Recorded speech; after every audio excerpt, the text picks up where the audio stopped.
আসসালামু আলাইকুম। বেগম খালেদা জিয়া নিয়ে অনেকেই কনসার্ন এবং তার চিকিৎসা কোথায় হবে এটা নিয়ে একটা কনফিউশন সৃষ্টি হয়েছে। এয়ার অ্যাম্বুলেন্স আসবে করেও আজকেও ঘোষণা দেওয়া হয়েছে মঙ্গলবারে আসার কথা, সেটা আসতেছে না। এই মুহূর্তে আমার বিশ্বাস বা আমার কথা হচ্ছে যে এটা ক্লিয়ার করা উচিত দলের পক্ষ থেকে এবং ডাক্তারদের পক্ষ থেকে।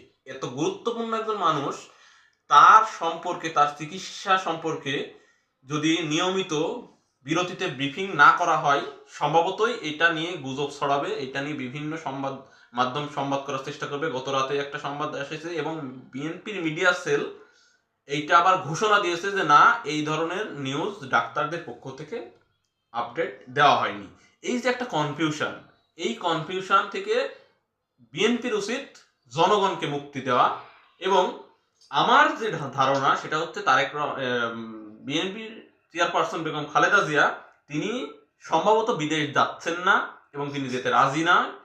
তিনি এই দেশে থাকতে চান এবং নির্বাচন কেন্দ্রিক কার্যক্রম তিনি হয়তো সশরীরে করতে পারবেন না, কিন্তু তিনি দেশে থাকতে চান এবং জনাব তারেক রহমান সম্ভবত নির্বাচনী তফসিল ঘোষণার পরে তিনি দেশে আসবেন এবং দেশে এসে তিনি নির্বাচনী কার্যক্রমে অংশগ্রহণ করবেন এবং বেগম খালেদা জিয়া সেই সময় দেশেই থাকতে চান। আমি জানি না, তবে আমার ধারণা এটা হবে এবং নির্বাচনী তফসিল ঘোষণার পরেই জনাব তারেক রহমান দেশে ফিরে আসবেন। ধন্যবাদ।